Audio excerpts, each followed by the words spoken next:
Qual criança não adora brincar com carrinhos em rampas? São várias, não é mesmo? Mas será que a gente pode aproveitar essa brincadeira e trazer diversos elementos científicos para o contexto infantil? Eu te garanto que sim. E se você quer saber mais sobre esse assunto, esse vídeo é para você. Solta a vinheta!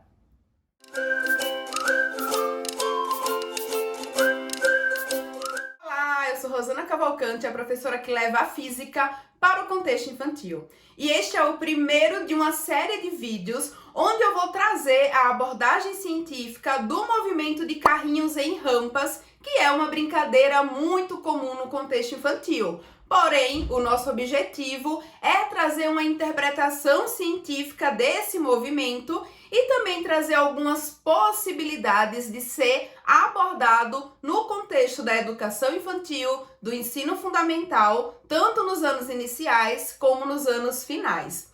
Portanto, a nossa sequência de vídeos será a seguinte. Neste vídeo, eu vou trazer uma abordagem matemática, interpretando esse movimento do carrinho em uma rampa a partir do estudo do plano inclinado. No próximo vídeo, eu trago possibilidades desse estudo e brincadeira para a educação infantil, depois para o ensino fundamental nos anos iniciais e, por fim, nos anos finais. Então aproveita que vai ser uma sequência cheia de conteúdo, muito aprendizado e diversão também para as nossas crianças. Vamos lá?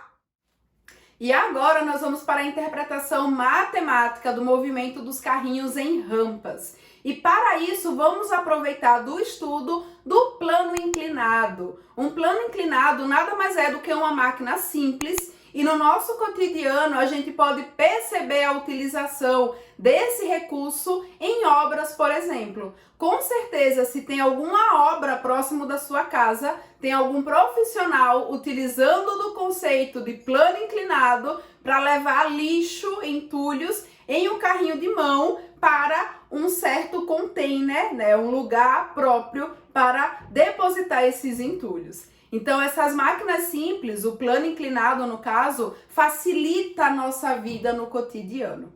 E como que a gente vai fazer essa interpretação? A primeira coisa é representar esse plano inclinado ou essa rampa. Então, aqui a gente vai trazer uma representação desse aparato físico, onde aqui eu tenho a rampa, onde o carrinho se movimenta, e aqui nós temos também tanto a projeção horizontal como a vertical dessa rampa.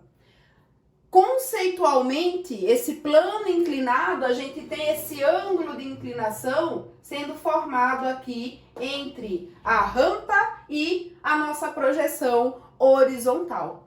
Percebam que essa representação física acaba lembrando a gente de um triângulo retângulo. Portanto, a gente vai utilizar também desses conceitos matemáticos para interpretar esse problema físico aqui. Feito isso, a gente precisa representar o nosso carrinho, um carrinho de massa M, de massa qualquer. Como que a gente representa isso? Geralmente é por meio de blocos. Na física, a gente pode trazer a interpretação do movimento de uma pessoa, de um carro, de um ônibus, mas em vez de desenhar, de representar de fato esses elementos, a gente faz uma simplificação, um modelo e representa isso como sendo um bloquinho. Portanto, eu tenho aqui o meu bloco de massa M. Agora, a gente vai fazer uma interpretação das forças que atuam nesse bloco de massa M. E para isso, precisaremos representar também no nosso problema o plano cartesiano XY. Porém, aqui, o eixo X, ele vai ser paralelo à nossa rampa. Portanto, aqui eu tenho o eixo X e o eixo Y. Agora a gente vai representar as forças que atuam no nosso bloquinho. Lembrando que, nesse caso, eu estou desconsiderando forças de atrito. Portanto, não tem força de atrito entre o meu bloco, o meu carrinho e a rampa. Sabendo disso, Quais são as forças que atuam nesse carrinho? A gente tem a força peso e nós temos também uma força normal, representado por Fn. Precisaremos fazer uma decomposição de vetores aqui, pensando nessa força peso. Portanto, essa força aqui, esse vetor, ele vai ter uma projeção tanto no eixo x, que a gente chama de Px, e também no eixo y, que a gente chama de Py. Percebam, pessoal, que a gente pode simplesmente transpor, tá? Movimentar esse vetor aqui, ó, o componente dessa força peso, Px, aqui para baixo. Se eu faço isso, eu acabo fechando aqui um triângulo retângulo. E a gente pode utilizar da semelhança de triângulo retângulo para localizar esse mesmo ângulo θ nesse novo triângulo retângulo aqui. E fazendo isso, a gente percebe que esse ângulo θ, ele fica localizado aqui, entre o meu vetor peso, o peso do corpo, e a sua componente Py. Vamos agora para a nossa interpretação, trazendo conceitos da dinâmica. Esse movimento aqui é um movimento acelerado, porque eu liberei o carrinho e a gente percebe que a velocidade desse carro sai do zero e ela vai aumentando com o passar do tempo. Se eu tenho um movimento acelerado, eu tenho consequentemente uma aceleração. Portanto, a gente vai aproveitar da segunda lei de Newton, que fala que força resultante é igual a massa vezes aceleração. Portanto, a gente vai sair do princípio fundamental da dinâmica para analisar o movimento desse carrinho em uma rampa. O que é importante aqui antes de desenvolver toda a física dessa interpretação aqui deste fenômeno? É relembrar algumas coisas pensando no triângulo retângulo. Portanto, no triângulo retângulo, trazendo o conceito matemático, tá? O que é que a gente tem aqui, ó? Eu vou ter o meu ângulo θ, aqui eu tenho uma hipotenusa. Pensando nesse ângulo θ, temos um cateto oposto ao ângulo e aqui a gente tem um cateto adjacente.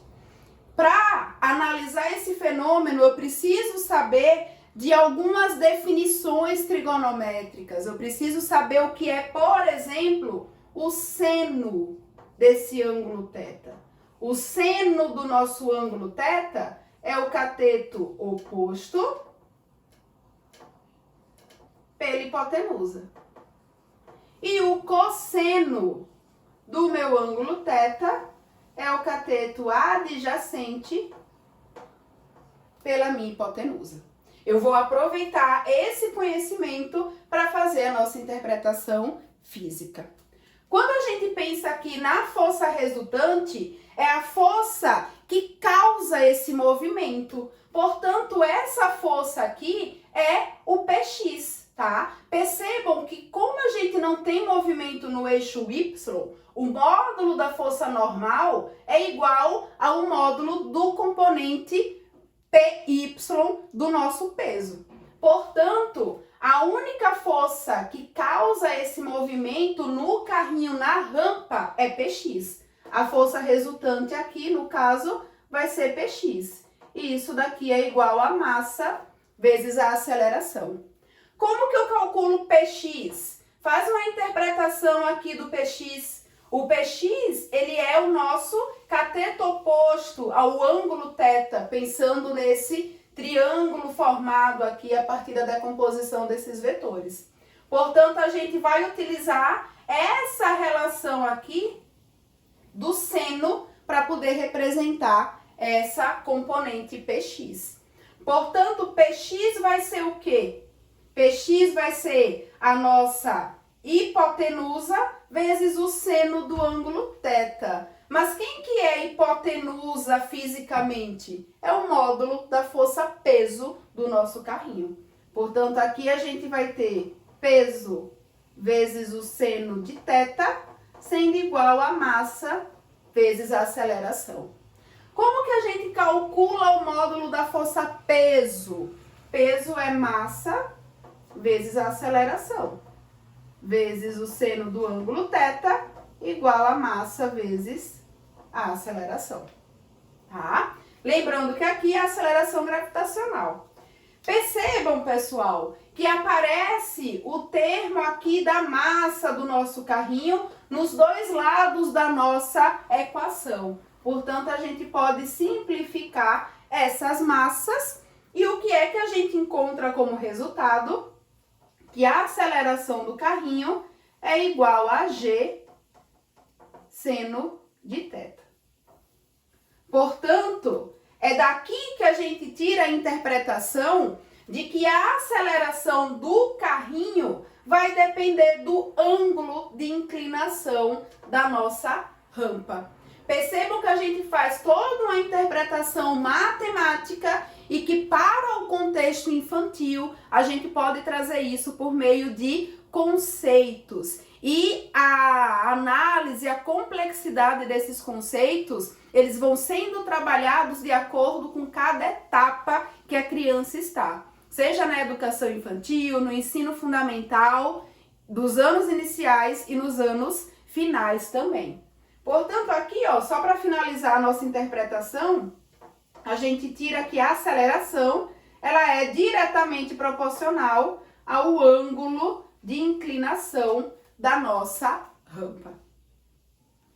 E aí, educador, você gostou do vídeo de hoje? Tem dúvidas? Comenta aqui. Caso você tenha gostado, já lembra de deixar o like, de compartilhar o vídeo com vários educadores para que a gente possa levar de uma vez a física para o contexto infantil, porque física também é para crianças. Tchau, tchau e até mais!